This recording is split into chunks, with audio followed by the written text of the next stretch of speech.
Hi, this is Courtney. I'm speaking to you from the Rayburn Building in Washington, D.C. It's about 10:30 in the morning on Wednesday, March 11th. Last night, we held a telephone town hall for folks in the 2nd Congressional District. About 6,700 people joined us on the call. Lots of questions, very much focused on the coronavirus challenge our country faces. Again, we were able to get out some of the details regarding the spending package that was very focused on health resources that public health experts across the country have requested. And again, our office can make that available to anyone who still has questions about that.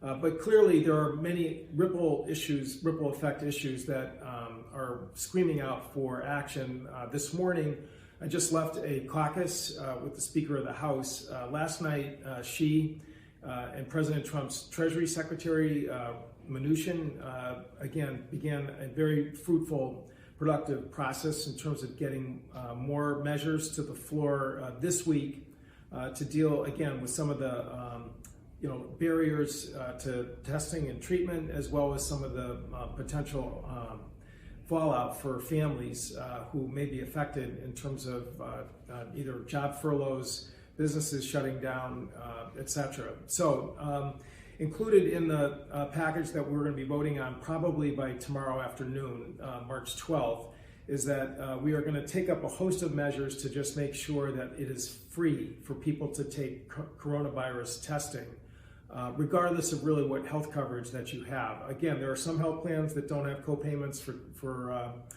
these kinds of lab tests. There are many others that do. Some of those are regulated by federal law. Some of those are under federal programs like Medicare and Medicaid. And again, to the extent the federal government has the ability to knock down any financial costs for testing and some treatments, that measure is going to be voted on tomorrow. Because again, we just want to make sure that if a doctor medically prescribes a coronavirus test, that financial impediments are not going to interfere with getting that taken care of swiftly. In addition, again, there's a recognition that if people do have symptoms or have to self-isolate because they've been exposed to someone else that has symptoms and can't go to work, that we need to enhance and strengthen our unemployment compensation programs to make sure that people can get swift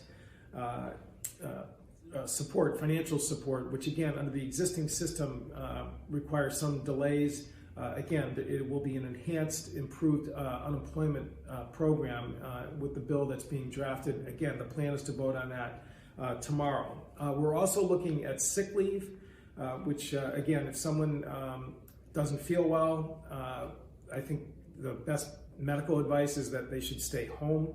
But obviously that creates financial problems. Connecticut does have a sick leave bill, but again, this will extend that using emergency trigger in terms of what is happening right now to make sure that, again, people will be eligible for sick leave. Again, there's discussions about trying to help businesses with some tax credits who are having to go through this procedure. And again, we will have more information as that finally evolves, again, within the next 24 hours. There, again, are a number of other provisions that recognize that if there's school closings, that we need to make sure kids are still given access to school nutrition, because that is an important source of food for many families in Eastern Connecticut.